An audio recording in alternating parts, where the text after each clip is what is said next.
E aí, gente? Olá a todos e a todos. Não estou conseguindo ver vocês. E vocês aí, conseguem me ver?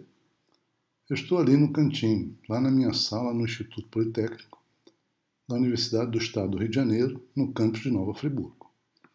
De qualquer forma, sejam bem-vindas e bem-vindos a esta palestra. E deixem-me me apresentar. Meu nome é Francisco Moura Neto e sou professor de matemática. Vou lhes contar umas 2 ou 3 coisas sobre inteligência artificial na saúde e alguns benefícios e desafios.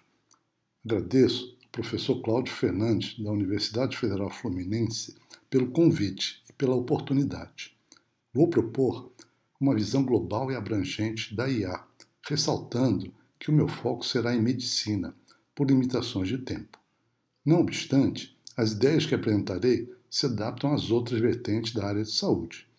Nesta palestra, vou introduzir palavras e conceitos para podermos conversar, mas, sobretudo, para que vocês ganhem a linguagem apropriada para refletirem sobre a IA. Ela já afeta a nossa vida e continuará afetando muitíssimo daqui para frente. Dividi a palestra em 6 tópicos. Vou começar por falar sobre algumas das nossas atividades inteligentes. Em seguida, dou uma definição de inteligência artificial e comento algumas façanhas da IA, as coisas incríveis que ela já é capaz de fazer. Depois, vou conversar sobre 2 vertentes do nosso fazer, a das artífices e a dos escribas. Isso é importante por seus reflexos na construção da IA. Falarei sobre as limitações da IA para fazer o que fazemos e terminarei tecendo algumas considerações sobre a nossa ética e a ética nas nossas vidas. Então, vamos começar? Vamos para o primeiro tópico, atividades inteligentes? Que atividades demandam inteligência?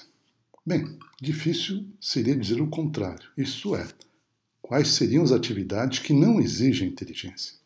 Então, o que vou fazer é destacar 3 importantes classes de atividades inteligentes. A das atividades de classificação, tipo classificar as pessoas em brasileiras ou não, a classe das regressões, grosso modo relacionada à busca e determinação de padrões, e a das atividades de controle, que envolvem a combinação de ações para se atingir determinado objetivo. Será que eu estou entendendo mesmo? São tantas palavras. Cara, estou meio confuso. Acho que eu me poderia beneficiar de alguns exemplos. Vamos ver alguns? Dizer qual é a cor de uma flor é um problema de classificação. Determinar as estruturas ou padrões no corpo de um indivíduo, como a pele, o esqueleto, o fígado, os pulmões, são problemas de regressão. E operar, tocar em um quarteto, jogar xadrez, dirigir um automóvel, saltar com vara ou combater numa guerra, são todos problemas de controle, com diversos aspectos em comum, mas se diferenciando nos detalhes e na complexidade. É conveniente, para analisar os problemas de controle de forma simples e unificada, que pensemos que se trata de um jogo em que você joga. Mas joga com quem? Bem, por falta de melhor opção, que tal jogar com o universo? É isso. Você joga com o universo. Já estamos acostumados. Para realizarmos atividades inteligentes com maestria, temos que praticar, treinar para aprender. E às vezes temos de fazer isso durante muito tempo, dependendo da complexidade da atividade. Às vezes são anos e anos de estudo e de prática. Ademais, atividades inteligentes demandam dados, informações. E de onde vêm esses dados, essas informações? Primordialmente, são aqueles dados obtidos através do uso dos 5 sentidos, da visão, da audição, do olfato, paladar e do tato. Obtidos exatamente no momento em que fazemos a atividade. E também aquelas informações que memorizamos, quer consciente, quer inconscientemente. E o que podemos dizer de medidas terapêuticas? É claro que determinar medidas terapêuticas são resultado de atividades inteligentes na área da saúde. Um claro exemplo de classificação poderia ser decidir classificar o paciente em doente ou não doente. No caso de regressão, seria estabelecer a dosimetria variada de medicamentos prescritos ao longo de um período de tempo em função do estado clínico da paciente, sua idade, seu peso, sua pressão, etc. Já um exemplo de controle seria a questão de como realizar uma determinada cirurgia para implantar um coração no paciente. Vamos, em seguida, analisar mais detalhadamente a estrutura de problemas de controle, começando por um que envolve movimentos contínuos e suaves. Ir beber água a um bebedouro é um problema de controle. Quero ir beber água. Essa é a minha meta. Tenho que chegar até o bebedouro e penso que jogo o jogo com o universo. Sou eu querendo beber água e o universo ajudando e até às vezes me dificultando a atingir o meu objetivo. Este é um exemplo de um problema de controle analógico, com algumas características em comum com a execução de uma cirurgia, já que envolve movimentos contínuos e suaves, mas é evidentemente muito mais simples. Tenho visão completa do ambiente e monto uma estratégia. Meu percurso é impactado por inúmeros percalços, cujo efeito eu avalio. Tenho então, a todo momento, que verificar se estou progredindo na direção de atingir o meu objetivo. Ajusto, quando necessário, a minha estratégia, levando em conta o que está acontecendo e o que antecipo que está por vir, segundo alguma política para atingir um objetivo. Quando tropeço numa pedra, tento não cair e me recomponho para prosseguir a minha jornada. Mas o que é isto? Há um cometa vindo na minha direção? Ufa, consegui me desviar. Problemas de controle envolvem atividades que se desenrolam no tempo e que necessitam da definição de uma meta, das ações ou movimentos permitidos, de uma estratégia e de um critério de avaliação de sucesso. Temos também que ser capazes de estimar ou prever o progresso em direção à meta, estabelecer uma política de ajuste ou ação. Tudo isso demanda simultaneamente uma capacidade de sensoriamento e de reação. Como qualquer problema de controle, este problema tem semelhanças com jogar xadrez. Tem também diferenças marcantes. Jogar xadrez é um problema de controle digital ou discreto, uma vez que as ações, isto é, as jogadas, têm apenas um número finito de possibilidades. E isso é uma diferença bem grande. Vamos então espiar no jogo de xadrez? Vocês conhecem a Fiona? A Fiona Mutesi é uma campeã de xadrez de Uganda, que tem uma história lindíssima no xadrez. E uma vez jogou com a etíope Haregeven Abera. Veremos a seguir uma caricatura de um jogo de xadrez entre elas. Uau, você deve estar pensando. Cadê o jogo de xadrez? Caricatura? Nem vejo as peças de xadrez nesses rabiscos aí. Ok, vocês estão certas. Vou falar com vocês sobre essa caricatura. Estou tentando representar de forma esquemática o conjunto de todas as configurações possíveis das peças no tabuleiro por pontos do plano. Cada ponto do plano representa uma configuração do tabuleiro, isto é, uma disposição das peças no tabuleiro. Cada ponto do plano é como se fosse uma etiqueta da configuração, tipo CPF, das peças jogadas no tabuleiro. Por exemplo, o ponto indicado por M é tipo CPF da configuração das peças no tabuleiro T1. Da mesma forma, cada outro ponto do plano, digamos o N, é o CPF, a etiqueta do tabuleiro T2. Notem que no lado esquerdo há uma configuração indicada por um ponto vermelho, marcado pela letra P. Esse ponto representa uma configuração de peças que daria vitória a Fiona. Já as linhas vermelhas, em volta do ponto P, estão aí para dar a ideia que o ponto P é, na verdade, o centro de um redemoinho, e que se as jogadas chegarem num ponto do redemoinho, o redemoinho tende a puxar o desenrolar do jogo para a vitória da Fiona, sendo muito difícil a Haregeven reverter o jogo a seu favor e vencer. Da mesma forma, do lado direito há um ponto azul e a letra H, que representa a vitória da Haregeven. E as linhas azuis, lembrando um redemoinho, também empurrariam o jogo para aquela configuração H, que daria a vitória a Haregeven.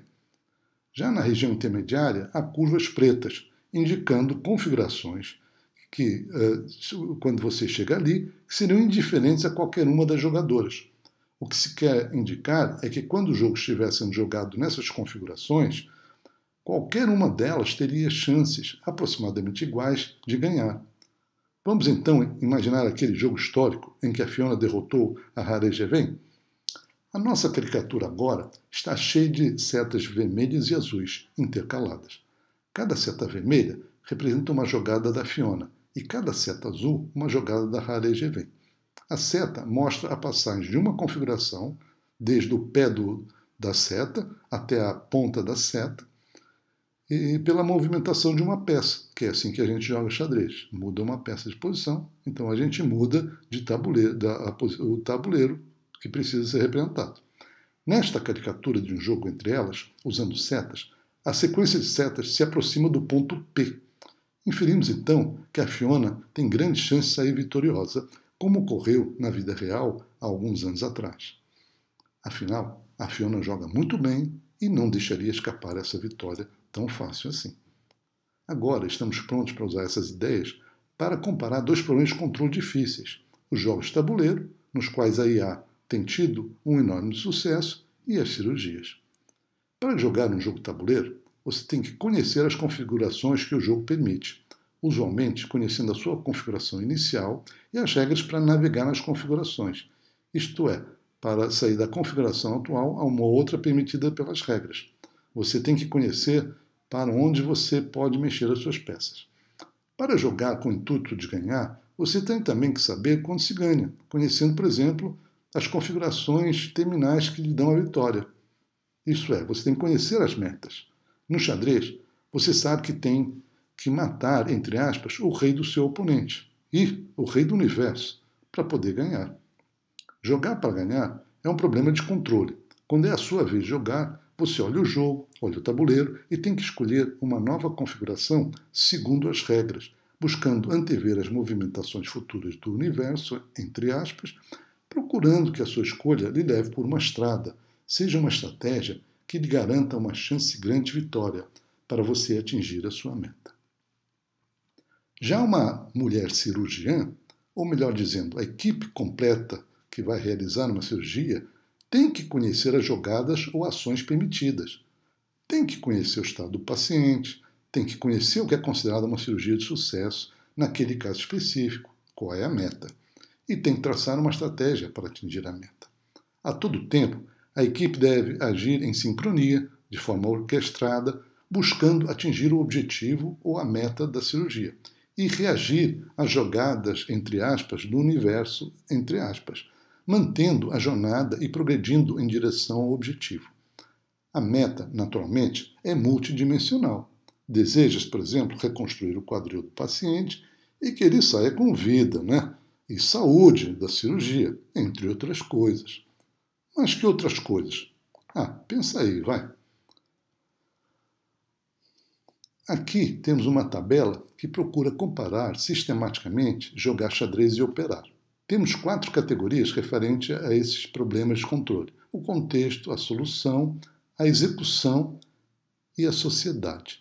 Na dimensão meta, um jogo de tabuleiro, por exemplo, tem uma meta precisa, que é matar o rei do oponente. Para isso, o rei tem que estar em uma casa que possa ser alcançada por uma peça sua, e há um número finito de possibilidades. Já numa cirurgia, para a retirada de um tumor, sempre há muitas opções do quando retirar a meta, do quanto retirar. A meta é, portanto, imprecisa. As ações no xadrez são também precisas e finitas, e na cirurgia são imprecisas. O mesmo vale para o critério de satisfação. Por exemplo, se é feita uma cirurgia no cérebro, o paciente pode se recuperar plenamente ou não. O critério de satisfação deve ser considerado atendido ou não. Quando se joga xadrez, é muito difícil prever as jogadas do seu oponente. Já em uma cirurgia que seja de baixa complexidade, às vezes é possível prever bem o seu desenrolar.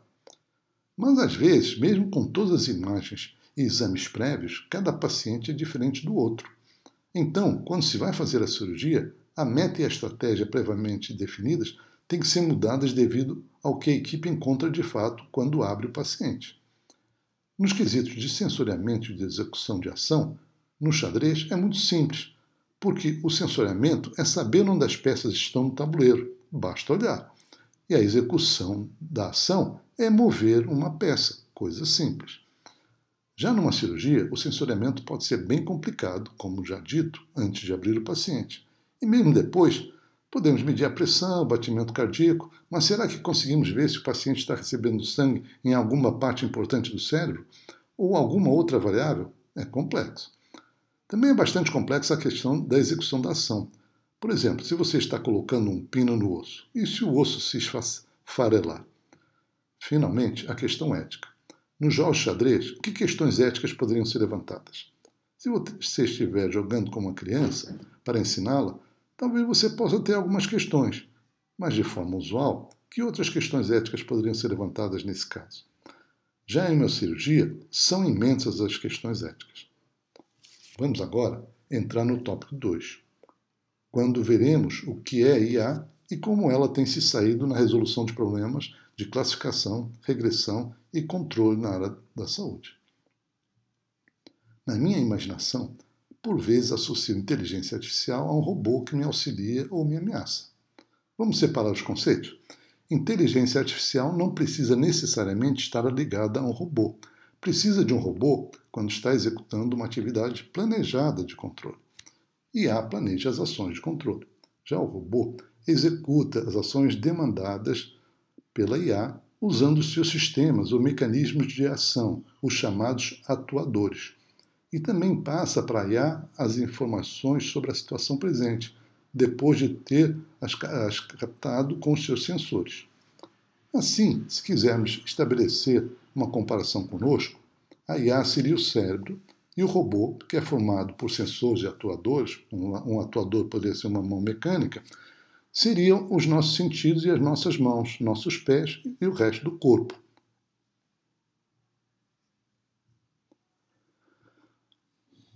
De forma bem simples, o que a IA tem no seu corpo e no seu coração é uma enorme planilha Excel, um triturador de números, um Pac-Man dos números, a number cruncher, como se diz em inglês.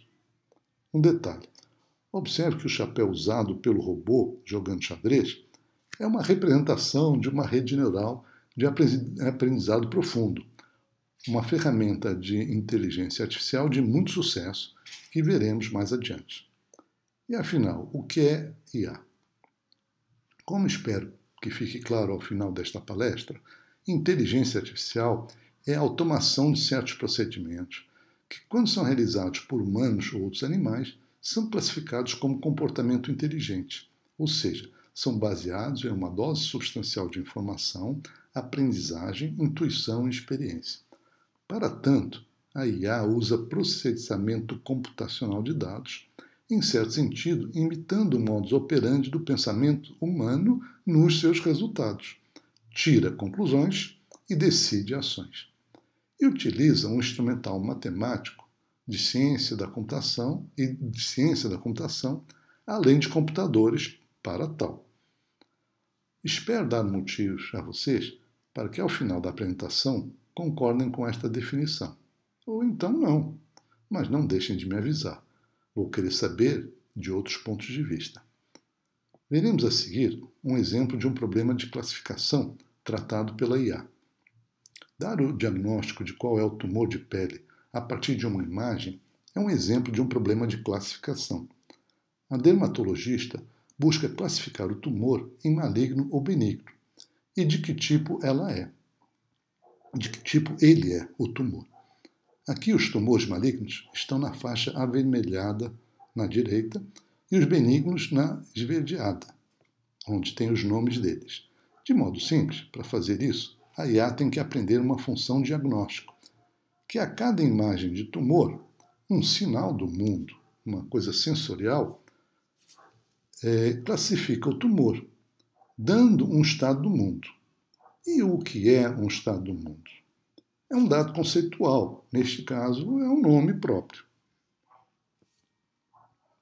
Atualmente já há dermatoscópios com dermatologia aumentada, ou seja, aparelhos que vêm com inteligência artificial embarcada dentro de um chip, dando automaticamente o diagnóstico.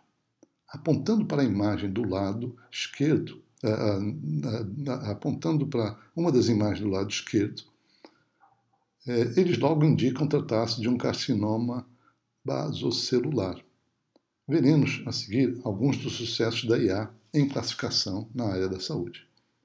Em 2017, Esteva e seus coautores descreveram na Nature um sistema IA treinado com quase 130 mil imagens clínicas de mais de 2.000 diferentes doenças.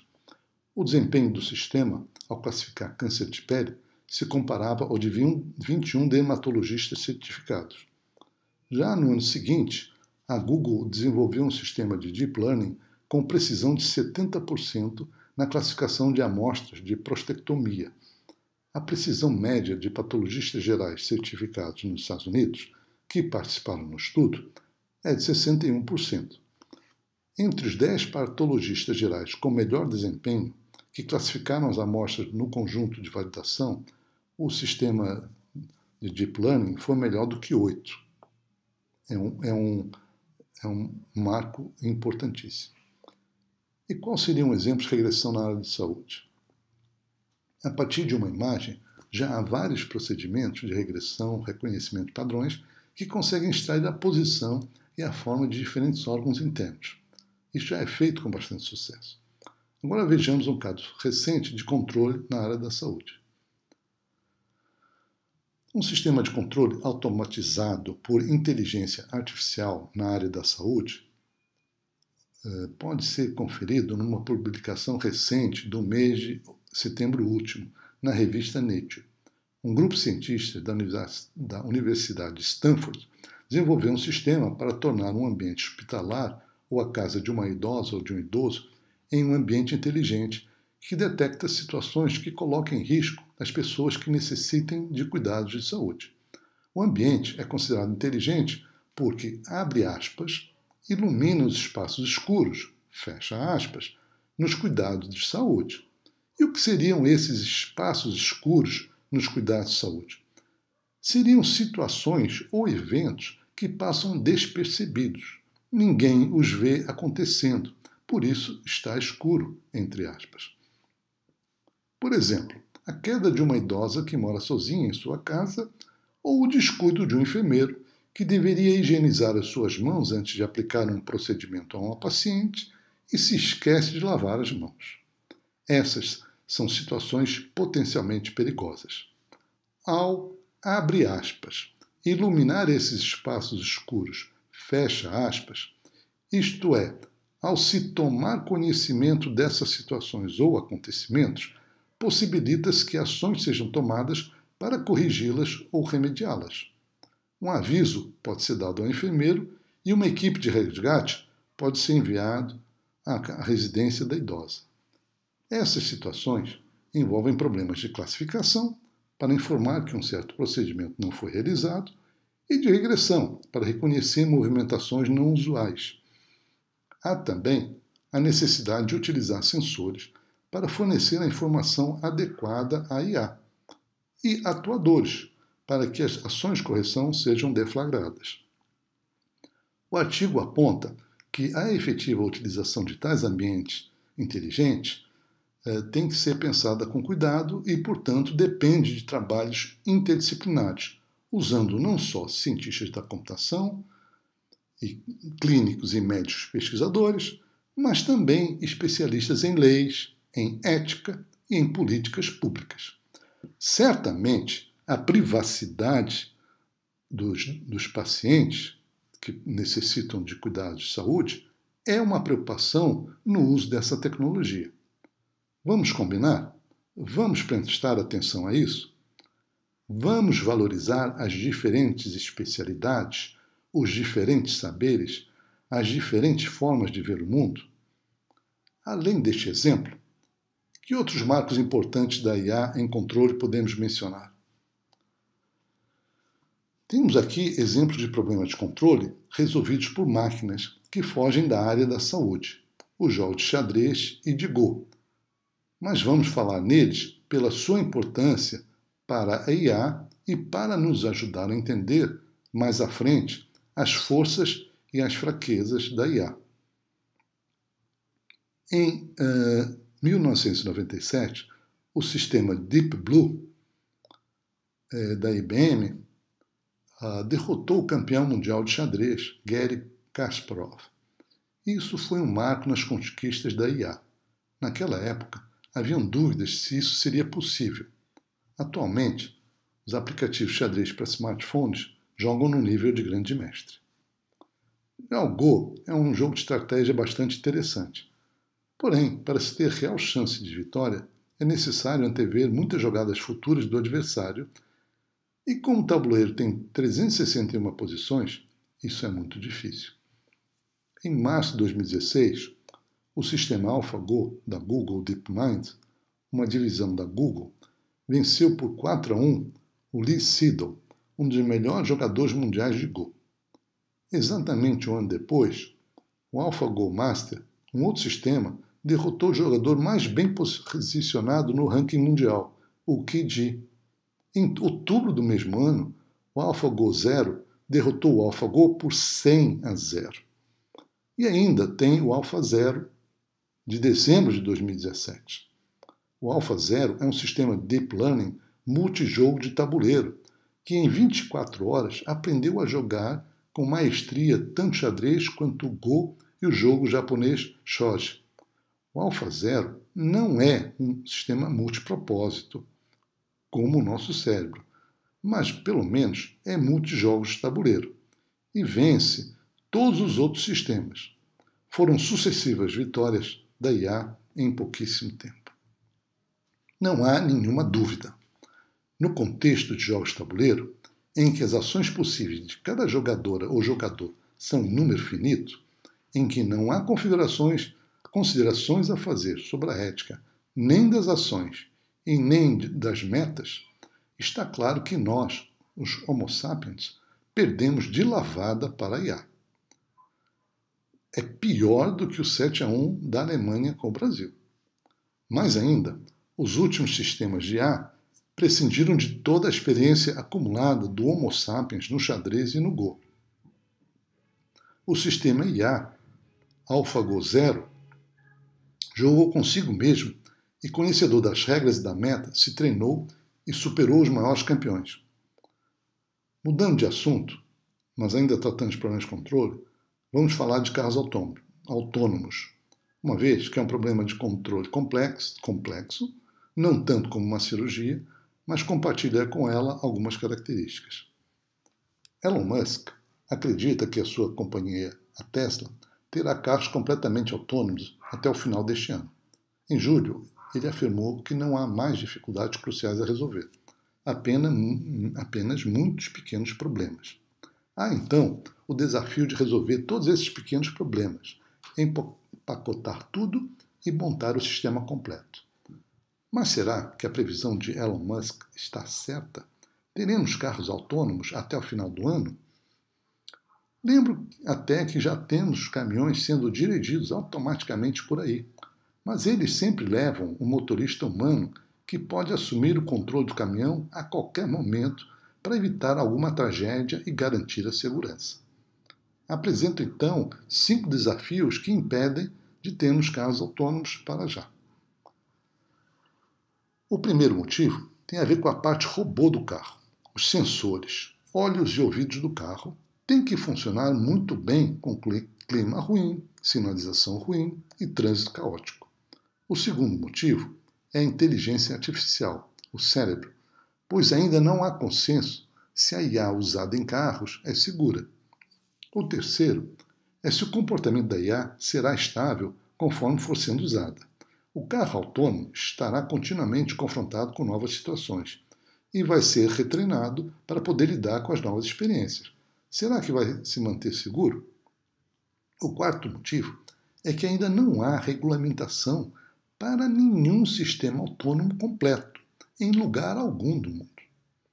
E o quinto e último motivo é a questão da aceitação social, uma vez que as populações ainda não se envolveram na decisão de permitir ou não o uso de carros autônomos. Deixemos, por hora, a IA e iniciemos o tópico 3 sobre o nosso fazer. Que tal observar e analisar o nosso fazer, o fazer dos seres humanos? Faremos isso para nos inspirar a pensar nos desafios postos ao desenvolvimento da IA, nas suas forças e nas suas fraquezas. Como nós, humanos, agimos para resolver as classes de problemas como os que já descrevemos. Para já, há dois modos de ação bem distintos. Uma, quando vestimos o jaleco, e a outra, quando vestimos o guarda-pó. Veremos que isso é uma constante na evolução do homem desde há muitos milênios. Bem, é inevitável que comecemos por classificar a atuação dos humanos em duas classes, a das artífices e a dos escribas. As práticas versus os teóricos. As profissionais que põem a mão na massa e os profissionais que põem a mão no giz. Não quero pensar que sejam classes de humanos. Simplesmente porque não são. São ocupações de tempo provisórias. Às vezes, acordamos artífices e vamos deitar escribas. Por um lado, o que se tem são ações das artífices. As artífices, elas realizam ações físicas sofisticadas, reprodutíveis e bem-sucedidas. Afinal, são artífices. Parafraseando Einstein, naturalmente, resultados bem-sucedidos dependem de um grande envolvimento, de 99% de suor e 1% de inspiração. Por outro lado, temos os escribas, que descrevem sistematicamente, nos mínimos detalhes, e documentam as ações físicas, tornando-as reprodutíveis, tornando-as ciência. E ciência boa também depende dos tais 99% de suor e 1% de inspiração. Quando você veste o jaleco, é profissional mão na massa, você faz perguntas, responde e resolve problemas com base em informações, intuição e experiência prévia. Quais perguntas você faz? Como já falado, algumas dessas indagações correspondem a problemas de classificação, quando a resposta é qualitativa. De regressão, quando a resposta é quantitativa e até geométrica, às vezes. E de controle, quando a resposta é multifacetada, envolvendo metas, ações, avaliações, previsões e política de correção. E quando você põe o guarda-pó, que perguntas você faz? Vejamos. Quais as perguntas dos profissionais da mão no giz? Inicialmente, fazemos perguntas de outra natureza para destrinchar as atividades inteligentes. No fim, depois de tudo estar bem detalhado, estamos prontos para responder as mesmas perguntas das profissionais da mão na massa. Para responder às perguntas das profissionais da mão na massa, as artífices, usamos pensamento auxiliado por matemática, ou math, no acrônimo autorreferenciado em inglês de Mathematical Aided Thinking. E é isso, quando se utiliza um computador, chama-se inteligência artificial. Entramos, então, no próximo tópico, ver como a IA consegue nos surpreender com seus incríveis feitos. Vamos, então? Um passo crucial para se usar a IA para resolver os nossos problemas, ou seja, pensar auxiliado por matemática, é matematizar a situação, buscando a estrutura subjacente essencial. Vou, então, apresentar uma visão bem ampla e depois afunilar para o caso da medicina. Para fazer um modelo matemático, uma ideia fundamental que muito auxilia é quebrar uma situação complexa em pequenos pedaços, e pedaços que sejam simples. Proponho que vejamos um exemplo. Aliás, você sabe estacionar um carro? Quando se estaciona um carro, utilizam-se dois movimentos simples e básicos, translação e rotação. Esses movimentos estão representados na figura. Um movimento retilíneo de translação na direção do eixo do carro, que pode ser para frente ou para trás, e um movimento de rotação para a esquerda ou para a direita e para frente ou para trás. Com esses movimentos simples, podemos estacionar o carro em inúmeras situações. No exemplo ilustrado na figura, o primeiro passo é colocar o carro paralelamente ao carro, estacionado na vaga da frente, na chamada posição inicial, ali perto do Mustang cor de sangue, estacionado ao lado do calçadão mais famoso do mundo. Agora estamos prontos para iniciar as manobras para estacionar. A motorista tem que realizar seguidamente um movimento de rotação para a esquerda e para trás, indicado por R1, depois um movimento de translação para trás, indicado por T1, em seguida um movimento de rotação para a direita e para trás, a R2, e por fim um movimento de translação para a frente, a T2, até a posição final estacionada, para dar espaço para outro motorista estacionar na vaga de trás.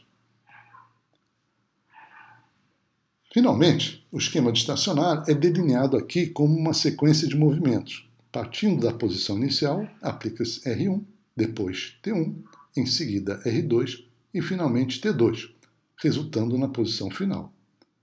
E se a vaga for bem pequena, é possível estacionar? Temos agora uma situação bastante mais difícil, uma vez que a vaga é praticamente do tamanho do carro.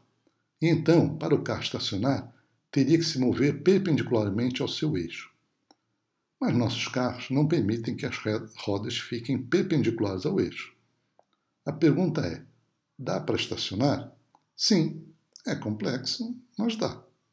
Se formos realizando pequenas rotações, intercalando com pequenas trações, bem pequenas mesmo, repetidas vezes, conseguimos estacionar em espaço um pouco maiores do que o tamanho do carro. Mas eu não quero que vocês tomem essa afirmação pelas minhas palavras. Quem é que garante? É a matemática. Mostra-se matematicamente que se pudermos realizar infinitas pequenas rotações e translações, a vaga só precisa ser do exato tamanho do carro. Claro, isso é uma idealização. Vou contar uma coisa para vocês, que vocês não vão acreditar.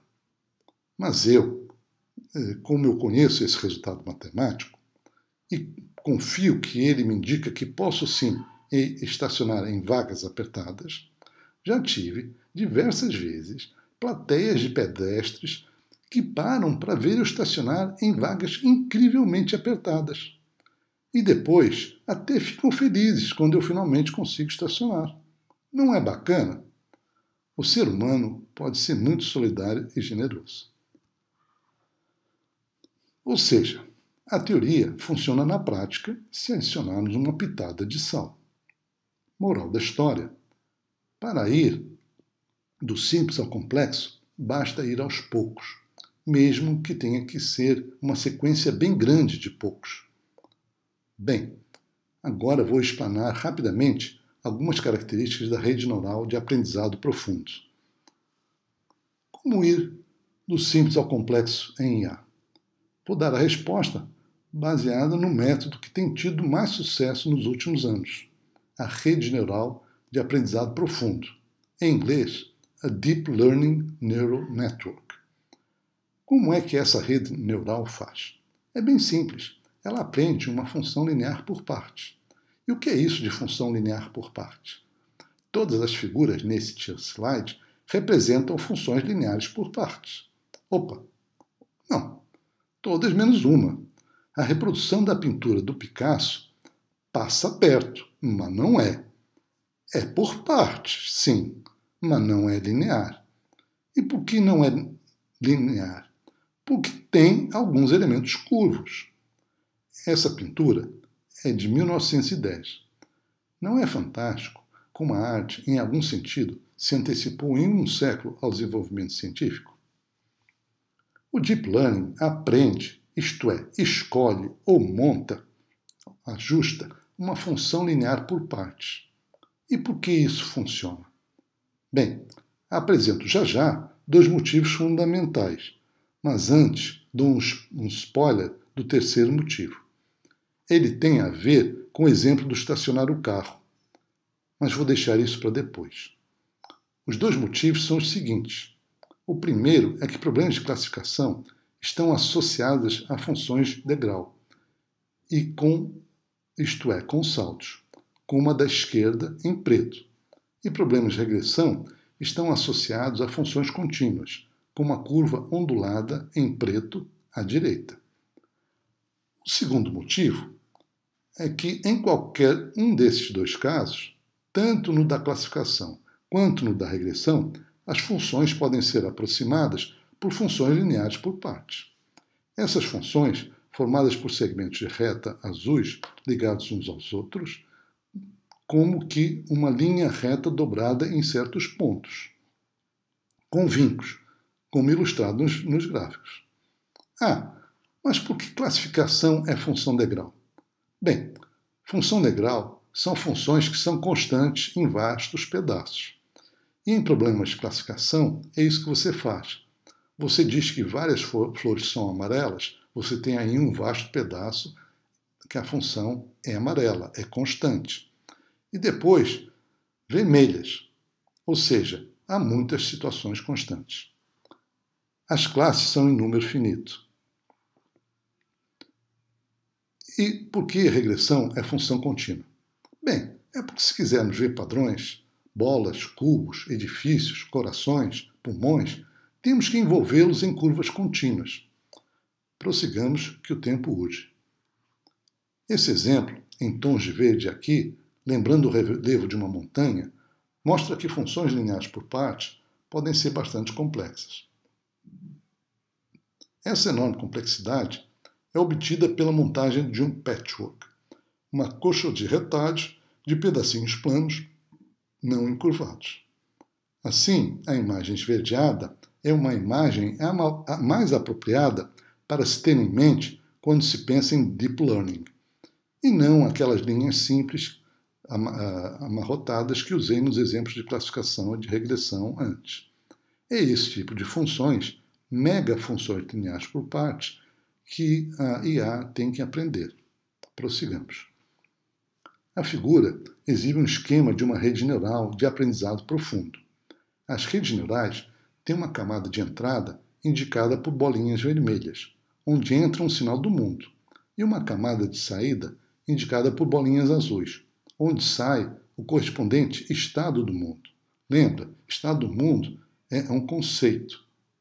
Sinal do mundo é alguma coisa sensorial, que você viu, que você cheirou, tá? E que você transforma em números para você poder usar na rede neural. Tem ainda diversas camadas escondidas. Na rede neural da figura, há 4 camadas escondidas, pintadas de laranja, e todas com altura 7. Para cada utilização da rede neural, a estrutura ou arquitetura da rede é fixada a priori. Pode-se refletir, inclusive, no hardware, isto é, na estrutura física do computador, que permanece fixa. Agora, vale lembrar que o computador não sai por aí crescendo por ele mesmo. E por que eu fiz essa observação? Cada camada escondida representa uma função linear por partes.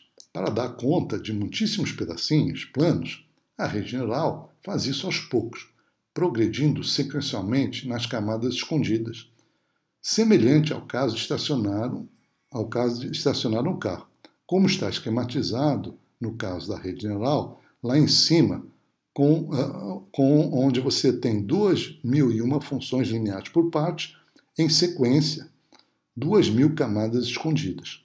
E esse é o terceiro motivo para a rede neural de aprendizado profundo funcionar. A esse aumento das dobras através das camadas, disse que as dobras ampliam a expressividade da rede. Na rede, há números representados por A nas bolinhas amarelas em cima de cada uma das linhas, e por B nos nós quadrados verdes, em cima de cada uma das camadas internas, escondidas. Em cada posição, os números são diferentes. É como se fossem parafusos de ajuste da rede. São eles que definem as dobras da coxa de retalhos, as posições e as inclinações dos pedacinhos. Precisam ser ajustados, calibrados, e assim a rede precisa ser treinada para aprender seus valores.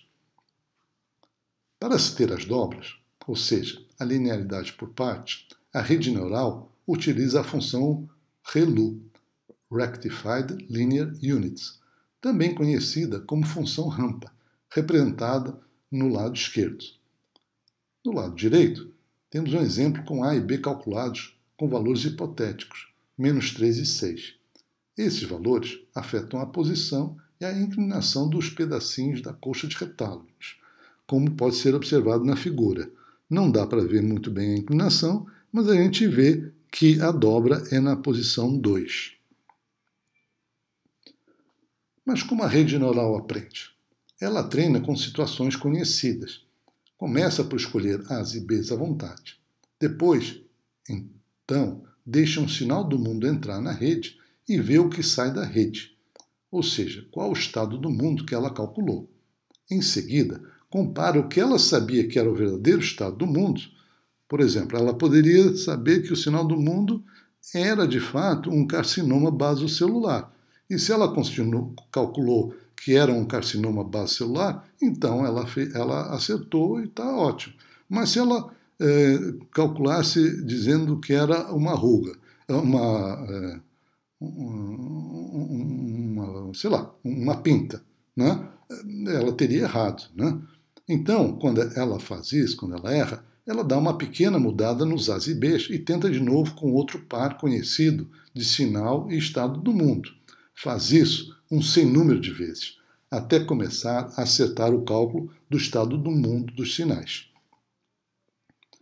São necessários muitos cálculos para aprender os números A e B, pois há uma quantidade enorme desses números e os bancos de dados com as informações de sinais e estados do mundo é enorme também. Então, por isso, a IA, a rede neural, utiliza trituradores de números, que são poderosos computadores capazes de fazer uma quantidade monstruosa de contas, de multiplicar, de somar e diminuir. Vamos agora apresentar uma visão lúdica do uso de IA, fazendo uma comparação com o som do violino. Afinal, será que a IA é poética? Para se entender a relação entre inteligência e IA, vamos fazer uma analogia entre sons da natureza e sons tocados por um instrumento musical.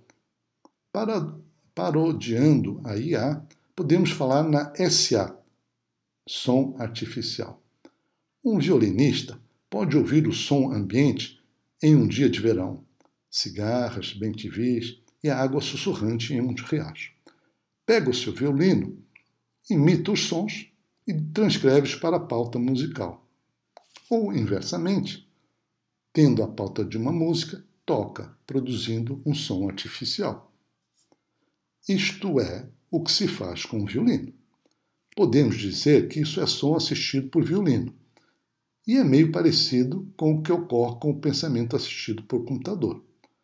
Mas para se ter som assistido por violino, há que se bolar um violino, que é um desafio intelectual. Tem-se, então, em seguida, um desafio tecnológico, que é construir um violino. Após isso, o violino tem que ser afinado. Em resumo, com a máquina de som artificial, podemos aprender a partitura. A gente pega o som do mundo, um sinal do mundo, que é um dado sensorial, e transcreve-o usando o violino para uma partitura, que é um estado do mundo, que é um dado conceitual. Vamos, em seguida, ver como isso toca em IA. Da mesma forma que o violino é uma máquina de som e teve que ser construído para produzir som artificial, há que se construir a máquina de pensamento para a IA. A infraestrutura matemática e computacional, que inclui uma parte física, o computador, está representado ao lado direito da Torre de Marfim. Inicialmente, há que se propor um modelo matemático, ilustrado aqui por uma rede por uma rede neural. Isto é feito por profissionais da mão no giz. Depois, isso tem que ser traduzido em equipamentos, tecnologia, por profissionais da mão na massa. Está pronto o cérebro artificial. Agora, só falta treiná-lo para uma única tarefa, por exemplo, jogar xadrez. Se estivéssemos falando de música, o primeiro passo seria inventar o violino, depois construí-lo e afiná-lo. Este último passo, a afinação, corresponde à etapa de aprendizado ou treinamento da IA. No caso, o aprendizado de uma rede neural é realizado através da trituração de números para obter as posições e inclinações das dobras da mega-função linear por partes. Aqui não estamos falando no aprendizado de tocar violino. E nem pensei nisso. Não pensei como esse aprendizado poderia entrar neste esquema geral. Mas não é agora que eu vou fazer isso, né? Deixo aí para vocês pensarem sobre o assunto, ver se encaixa ou não. Após esta infraestrutura estar concluída, ela pode ser colocada a serviço de todo mundo, artífices e escribas, para responder às perguntas. O pensar assistido por computador ou para tocar a música é representado à direita da chaminé da olaria. Com a infraestrutura montada, as perguntas dos profissionais mão na massa podem ser respondidas. Você dá o sinal do mundo, uma imagem de um tumor de pele, e quer saber o estado do mundo, qual é o tumor. Você ouve o som e tira a música, escrevendo a partitura. Por outro lado, mas outro conjunto de perguntas inversas podem ser feitas.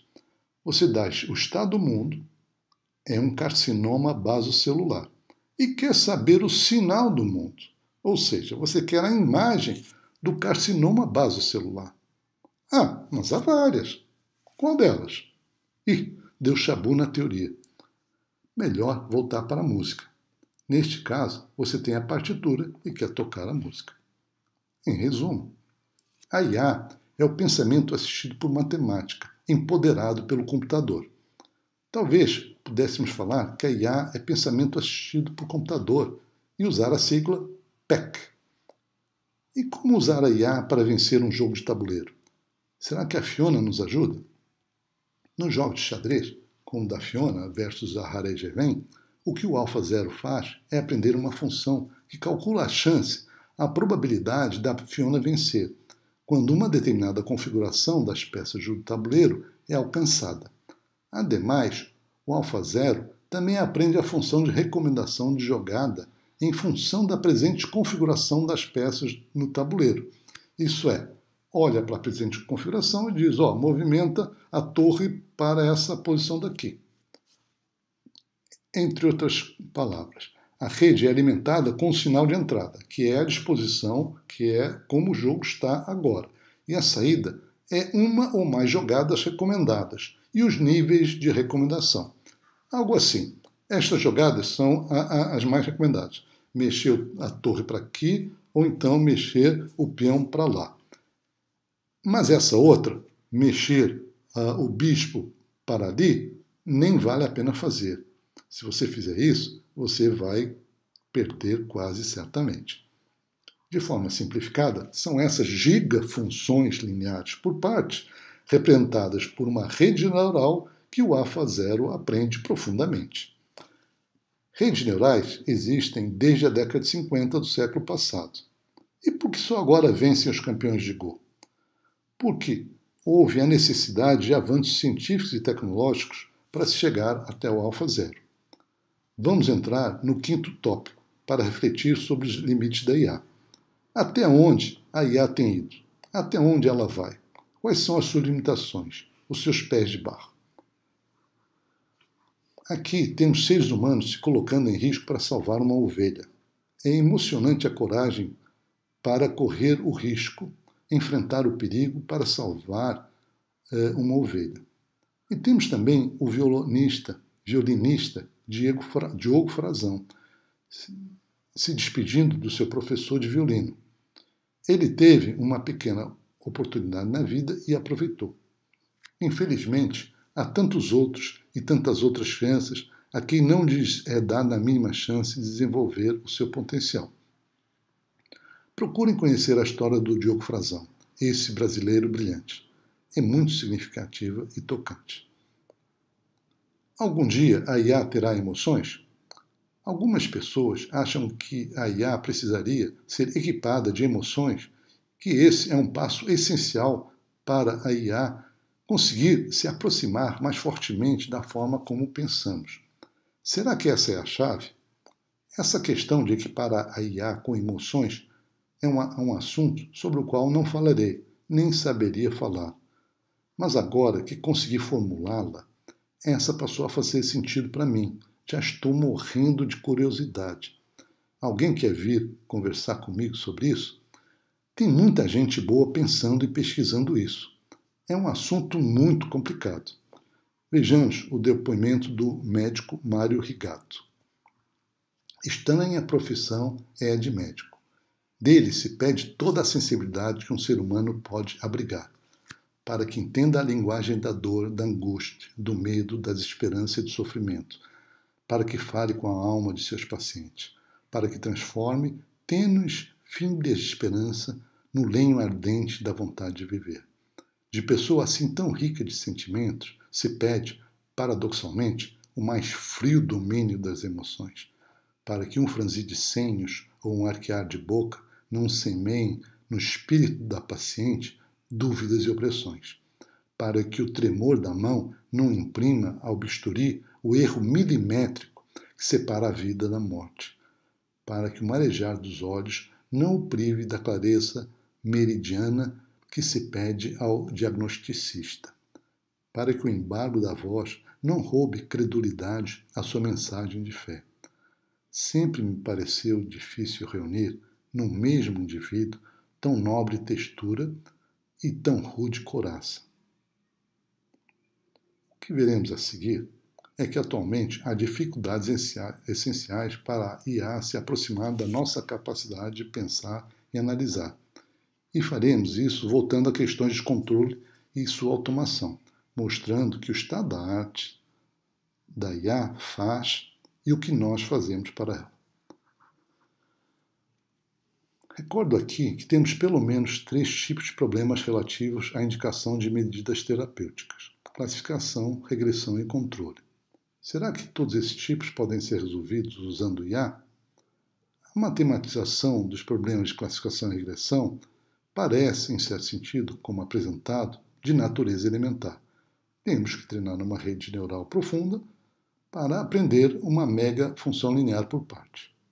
Claro que há mais camadas de sabor aqui, mas temos que concluir a palestra. Por exemplo, como é que certas médicas fazem um diagnóstico? Além de levar em consideração diversos exames médicos, exames laboratoriais e de imagem, é pelo aspecto do olho, o jeito do olhar, é o som da voz do paciente, da sua respiração, o seu cheiro, a sensação da pele. Nós nos lembramos de colocar essas informações para a IA aprender? A matematização dos problemas de controle, com regras, movimentos, metas e simulações precisas, finitas e perfeitas, como jogos de tabuleiro, não deixa de ser uma extensão não trivial dos problemas de classificação e regressão. Só que agora a IA tem que aprender uma gigafunção linear por parte, ou seria uma terafunção. De qualquer forma, já vencemos o desafio científico e tecnológico para tal. Chamo então a atenção para um ponto fulcral e não quero que passe batido. Deixa eu falar devagar. Para se usar o estado da arte de IA em qualquer problema de controle, temos que vencer os desafios científicos e tecnológicos para montar a infraestrutura necessária que a gente tem que dar para a IA. Há, em especial, a necessidade de se ter um modelo matemático estabelecendo meta, ações permitidas e critério de avaliação. No caso dos jogos de tabuleiro, em que a IA teve enorme sucesso, o programa de computador foi informado, sim, de todos os detalhes do desafio científico. E não há dificuldades tecnológicas. Não que o desafio científico seja complicado. Não, não é. Nos jogos de tabuleiro, o desafio científico se resume às regras do jogo. Repito, o programa, o software, o aplicativo, qualquer que seja o jeito que queiramos chamar a IA, o fato inarredável é que a IA não adivinhou os movimentos permitidos, nem se teria vencido o jogo, sequer teria como adivinhar o que era o jogo, ou se era um jogo. Mesmo que a IA fosse alimentada por milhares, milhões de jogos, sequências dos jogos humanos. Ela não teria como adivinhar o significado daquelas informações. As regras tiveram que ser colocadas dentro do programa. Poderia a IA aprender as regras do jogo a partir de um banco de dados enorme de diversos jogos que os humanos tivessem disputado? Provavelmente sim, mas apenas se fosse informada quem venceu em cada um dos jogos e que cada movimento era alternadamente de um jogador e de outro. Ou seja, dados por dados, se não dermos mais alguma coisa, qual o valor do dado, o significado do dado, a IA continuaria não conseguindo fazer nada. E os problemas de controle como uma cirurgia? Sem regras precisas, sem movimentos, nem metas precisas, sem simulação perfeita, envolvendo questões éticas.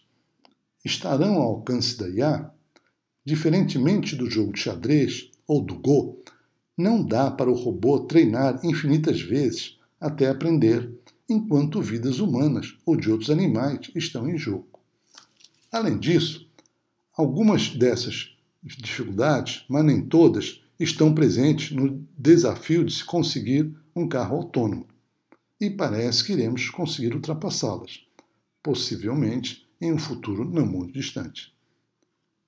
Mas, uma vez mais, enquanto não vencemos nós próprios os desafios científicos de modelar matematicamente uma cirurgia e tecnológico, de sensoriamento e atuações precisas e sofisticadas, simplesmente não há como pensar em IA, assumir as rédeas de um robô para fazer um procedimento cirúrgico complexo. Noto aqui que para você modelar matematicamente uma cirurgia, você precisa tanto dos profissionais da mão na massa, quanto dos profissionais da mão no giz. É um problema exige uma equipe interdisciplinar. Será que em algum momento a IA vai ser uma artífice, um profissional da mão na massa capaz de deslindar o que é essencial em determinada situação, ter essa sensibilidade? Aliás, sensibilidade é que tipo de atividade inteligente? Será que em algum momento a IA vai ser uma pesquisadora, uma escriba, uma profissional da mão no giz, capaz de realizar atividade inteligente de modelar matematicamente uma situação complexa? Aliás, modelar matematicamente é que tipo de atividade inteligente? Em qualquer dos dois casos, não parece ser nenhum dos tipos de atividades discutidos aqui. Qual é o papel da emoção na modelagem? Qual é o papel da emoção na mão na massa? Que arte e ofícios são esses?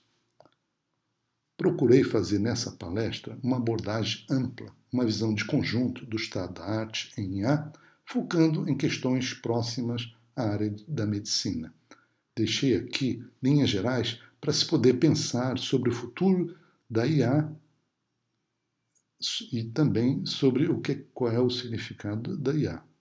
E deixei, imagino eu, levantei muitas dúvidas. Estamos nos aproximando do fim da palestra e entramos no sexto e último tópico, em que farei algumas considerações sobre ética e a nossa sociedade. O que isso tudo revela?